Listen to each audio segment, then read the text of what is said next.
What is going on, everybody? Welcome to Sixers post-game live today. The Sixers took down the Brooklyn Nets 121-101. We are breaking down the top takes, breaking down Joel Embiid, James Harden, B-ball freaking Paul with arguably a career game here in the playoffs. Joining me, my man Tiago at Tiago PHL. What's up, Tiago?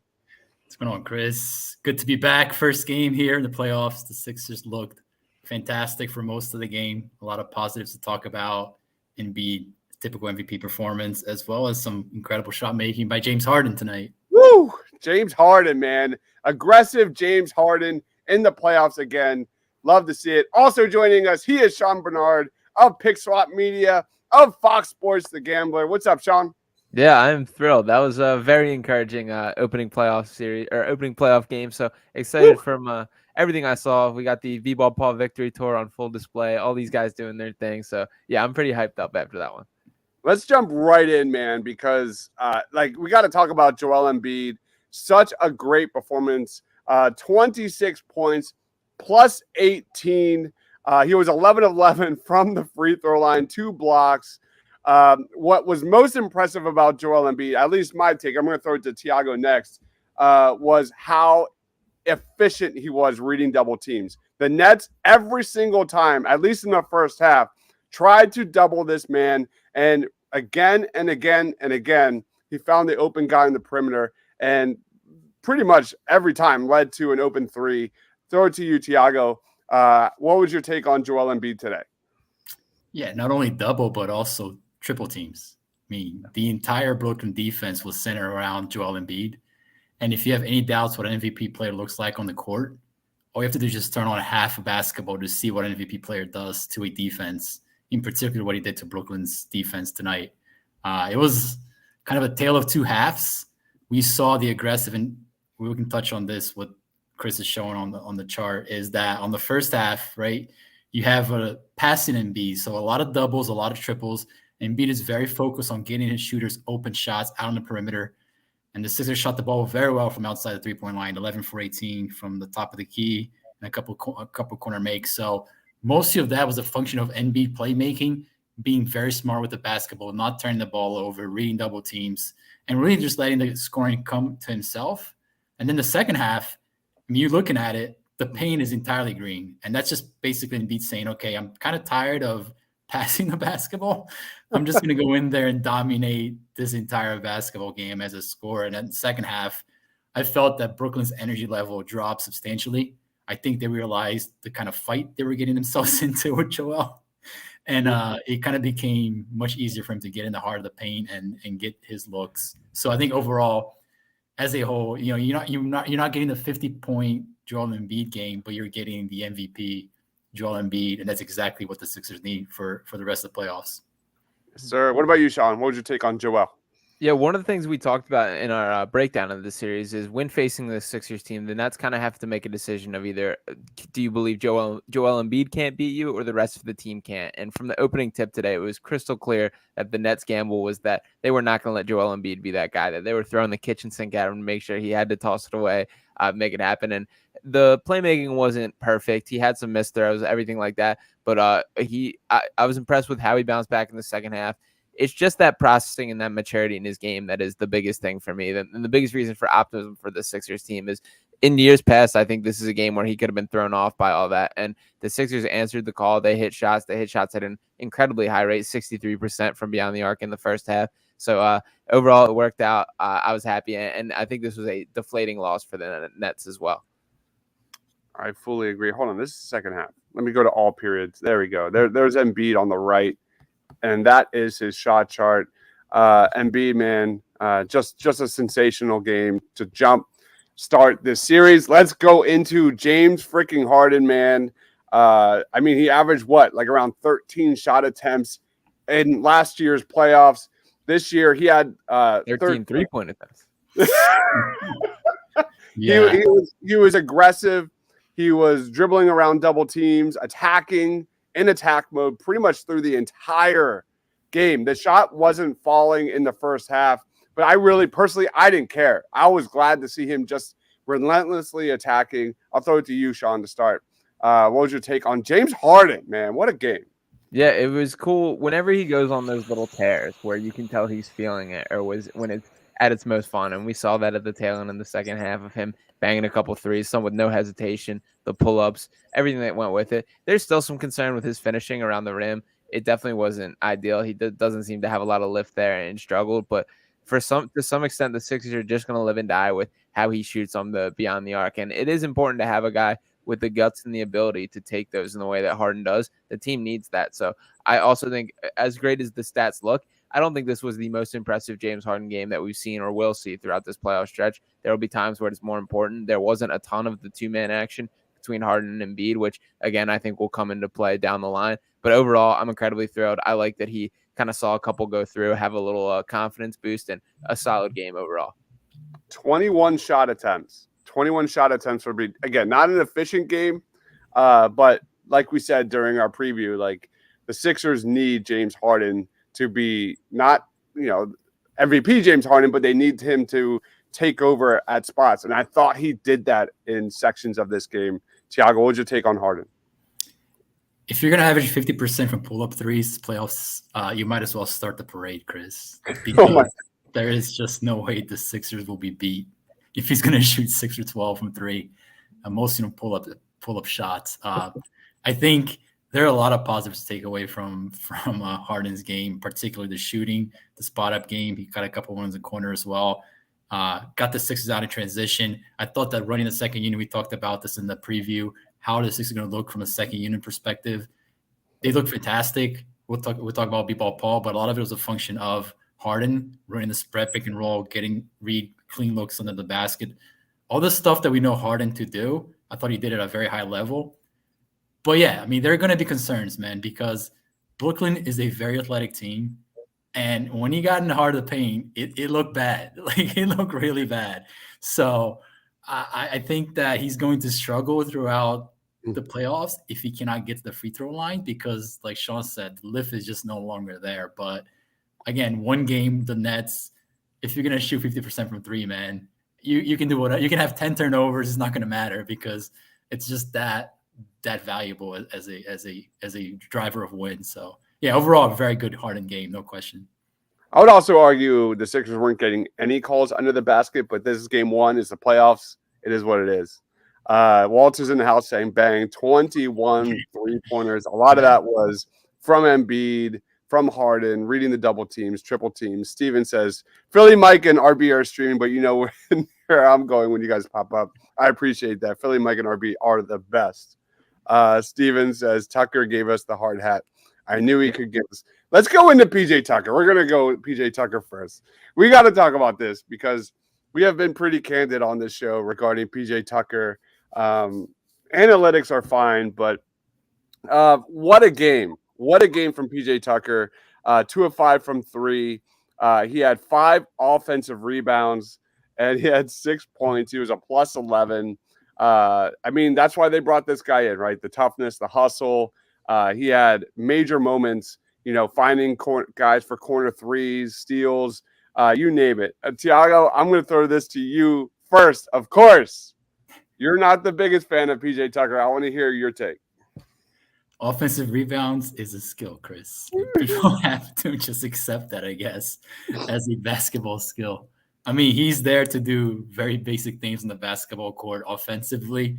I thought the Sixers have been very good at second chance points over the last couple of weeks into the last couple of months of the NBA season, primarily since the All-Star game. And a big part of that has been PJ Tucker and Jalen McDaniels. So they both show out on the offensive glass, and a lot of the open looks the Sixers got out of the perimeter were a function of PJ Tucker clashing the glass, grabbing the offensive rebound, and kicking the ball back out to one of the shooters. So, yeah, he's not going to have, 4 or 5 threes a game, but you have to attribute some of those threes to PJ Tucker because it makes an impact on the score sheet. So, again, when we talk about as a whole skilled basketball player, I still think he lacks in various areas of that department. But for today, man, you saw why the Sixers won PJ Tucker out there, and he was very good for the most part. Mm-hmm. All right, hold on 1 second. 3, 4. You know how many times PJ Tucker has attempted 5 3-pointers this season 4 times. That's it. At least he's shooting them, Tiago. I'll take this PJ Tucker. How many assists did he have? He may not had a primary, but like a secondary assist. Yeah, I feel like the one assist he had to the corner 3 was really impressive. I think it was to Harden. He had 5 steals and he had 2 assists. Wow. 5 steals. And I feel like you could double that number because that's how it felt. Yeah. Go ahead. I was just saying PJ Tucker was a huge part of some major swings in this game. Yeah. 5 offensive rebounds and 5 steals is quite the stat line. I mean, PJ Tucker was just made to play playoff basketball. Like, this is what he does year in and year out. He is a pest. He does the little things. He creates extra possessions, and he makes the right play, and that's what he did tonight. The Sixers need that. They haven't had a guy that just does those little things for several years now. So just like that moment, that 3-pointer that Harden hit off the PJ Tucker offensive rebound and then pass to the corner, that was one of those like, yep, that's why he's here moments for me. So for all that people can complain about the lack of box score stuff, like they need guys that can make a high impact without needing the ball and without like really needing much opportunity, just stuff they kind of create out of thin air. And that's what PJ Tucker does. And if he can do this, he's going to swing playoff games throughout this whole run. And tonight, I think, was an example of that. I absolutely agree. Steven says we don't want Tucker sending Tiago to the beach, though. All right. Hey, man, I want you to succeed. All right. Steven says Paul Reed victory tour is absolute necessity for the Sixers' ultimate victory tour, especially in a game like this. Let's jump into I just could not stop smiling ear to ear. Paul Reed, man, 11 points in this one. And like Steven said, this is everything for the Sixers. You know, winning the minutes with Joel Embiid on the bench is everything. The Sixers, let me do my math real quick. They outscored the Nets by 8 points, so they were a plus 11. My math sucks, but the Sixers, at least from the initial eye test, were a plus 11 with Embiid on the bench in this one. They're going to win every single game they play if that's the case. I'll throw it to you, Sean. Takes on B-Ball, Paul, and the victory tour. Yeah, it's a little unfair that the Sixers have the 2 best centers in the NBA, isn't it? I mean, the B-Ball Paul chance in the arena to the end, like, it's so crazy watching this guy. Like, it's so weird, the connection to Paul Reed, like more so than like any player ever. I feel like I'm watching him like a proud father, just like he's doing it, like he's figuring out how to do these things because we've been like pounding the table, talking about how he deserves it, and it's clear like he's providing positive minutes. He's doing the right things. The energy's there and the ability's there. It's clear James Harden is trusting him more now. He's actually passing to him on pick and roll opportunities. The little dribble in between the legs moment. Yes. Unbelievable. Unbelievable. You got to love it. Highlight of the game, Sean. Highlight of the game. Yeah, absolutely. So, yeah, he's so fun to watch. I love the chance. And, yeah, he real deal provides positive minutes for this team. So, the best backup center that we've seen in the Joel Embiid era, and he's delivering. Yeah, he had an amazing fourth quarter. There was a nice drive to the basket where Harden finds him, and it's a reverse dunk. And the between the legs offensive board and layup was sensational. Tiago, what would you take on B-Ball Paul? It's finally happening, Tiago. It's finally happening. Yeah, when he put it between the legs, did a little head fake and dunked it or whatever, I was like, man, we have finally arrived in the playoffs. Here we are, B-Ball Paul putting down highlight reels in the postseason. You wish Isaiah Joe and Matisse Thybulle and Jaden Springer would follow the same path, but at least we won one with Paul Reed, man. That one you can't take away from us. So I could just see Doc's face when he did that. He was just probably shook his head in disbelief. Yeah. And probably, I think Doc has conceded that he lost the Paul Reed battle because he's putting Paul Reed out there in some high leverage situations, right? He's part of the rotation. There's no hesitation now to get him off the court. You know, he talked about how many minutes he had, over 10 minutes a game in a playoff game. That's almost unheard of for a Joel Embiid era postseason game. Usually Joel just carries most of those minutes. So, man, it's massive. It is massive because there will be games where you're going to need Joel for 40-plus minutes. So, to get a game where you can rely on Reed for 10-plus is massive. So, yeah, man, we won that. You just can't take that away from us anymore. I know. We won the rebound. This is a Tiago and Dives moment. Just so and happy. Sean too, because I know And he's been. Sean, yeah, you are a football guy, no Oh, yeah. question. All right, let's real quickly touch on the rotations because that's a big part of this. McDaniels, we saw, Daniel House get a little time. Didn't have a huge impact in this one, but then it was Jordan Yang getting nearly 20 minutes. He had a couple of big threes, 8 points. Shake Milton didn't get a lot of burn. Any takes on the rotations we saw from Doc, which I like. I love that he went with Harden and Paul Reed. That is definitely an underrated storyline moving forward in this series. But Tiago, what was your take on Doc's rotations today? Yeah, I think there's a lot of garbage time minutes in those rotations. If you're on those numbers, if you're asking me what the rotation looked like today, I would say Niang for right now is in, McDaniels is in, obviously Melton is in, and then Reed. I'll say for the most part, they all play pretty well, either together or sporadically in different lineups. The one thing that still stands out when you watch, specifically against a team like Brooklyn, who does a lot of dribble handoffs, a lot of motion, a lot of cuts, is they are targeting Niang a ton. And there's just no way Niang is going to be able to keep up with, Mikal Bridges off a dribble handoff or something like that. So I do think if there's room for somebody else to come into the rotation, the next couple of games will probably be House. But again, for today, you pretty much could put me out there, man. And I would have probably hit 2 threes and came out of plus 10. So I think it's all good.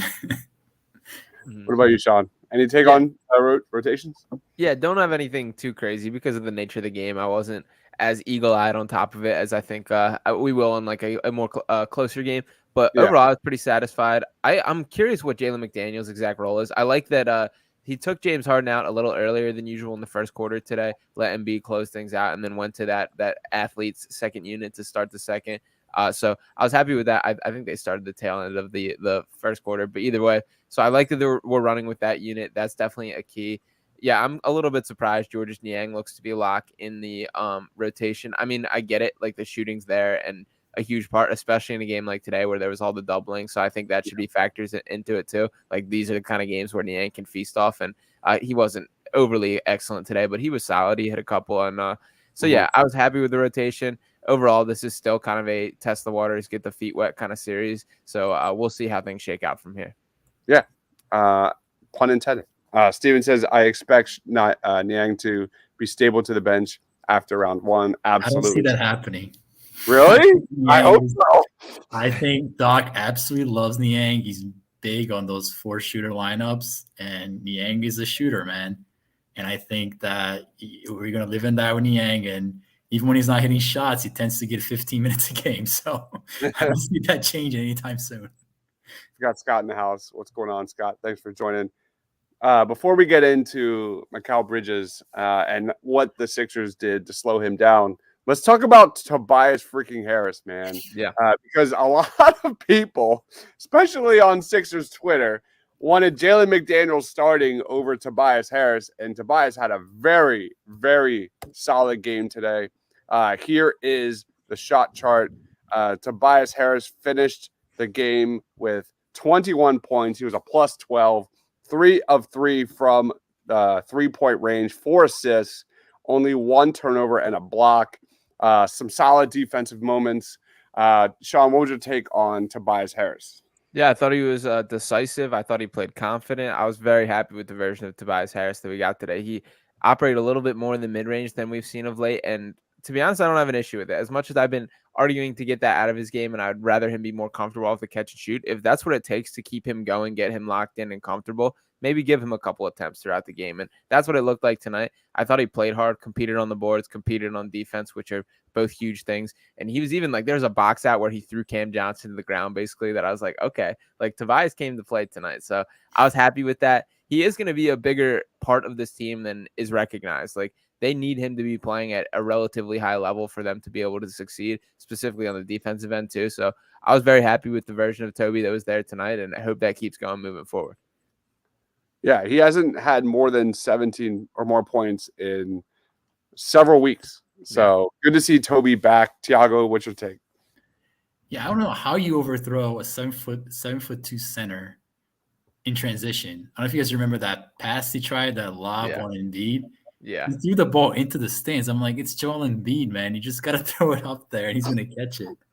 Uh, yeah, I mean, I think that for the most part, he was effective. I would say that majority of the looks he got at the rim were in transition. He's a very good transition player, and I think he understands that. So anytime there's a miss, he just sprints down the court because he knows Harden is going to find him. Mhm. I think that I would like to see way less dribbling from Tobias. I still do. I mean, I know Sean has his opinion, but still only one corner three. There were a few occasions. Anytime that things got difficult for Tobias today, it was him trying to dribble and take guys on in isolation. I think that, again, for a team like Brooklyn, fine. But if that's what you're going to bring to the table against Boston or Milwaukee, Yeah. like, if he's going to do isos against Milwaukee, man, it's going to be a long Tobias series. I'll tell you that much right now. They have some phenomenal perimeter defenders. So I think for tonight, again, it's a pretty good game. And I think we look just for more corner threes, more spot up opportunities for him. And I think he'll be fine. But yeah, anybody who wants McDaniels over Tobias Harris in the starting lineup, man, I just don't understand Yeah. exactly what you're looking at. Yeah. Scott says my X factor off the bench is B-ball Paul. I'm just telling you right now, Tiago and Sean, if you pick B-ball Paul for player of the game before I get to choose, there's going to be some words. Steven says Maxey, Harden, Harris making their threes cover up so much of their faults. I'm very happy Harden stopped foul hunting after the first. I actually thought James Harden played some solid defense today. Is that a good take? Yeah, I didn't have an issue with him defensively today at all. Harden actually has pretty good hands on the defensive end. It's when he lacks is when he just kind of checks out or stops chasing guys. Yeah, when he's locked in and trying, he's actually not that bad of a defender, and I think we got that for most of today. So I was pretty satisfied with it. Yeah. All right. Let's roll into Bridges for the Nets. Here's this shot chart for Mikal Bridges. All right. I'll be honest. I haven't watched a lot of Nets games this season, or at least the second half of this season. And I think he has the tools of a Kawhi. That he is incredibly impressive, especially attacking. I'll throw it to you, Tiago. How did the Sixers slow down Bridges, and what was your take? My take is that looks like a Kevin Durant shot chart, man. That's what my take looks like. He was sensational for one game. He looked like a bona fide superstar. Is that going to continue for the rest of the series? Probably not. But I'll tell you, the Sixers they make it easier on Bridges because they do not take away that free throw extended paint area. And if you watch the Nets, Bridges absolutely loves to come off screens, come off dribble handoffs, and settle into that area. He's got a high release point. He's a good motion shooter.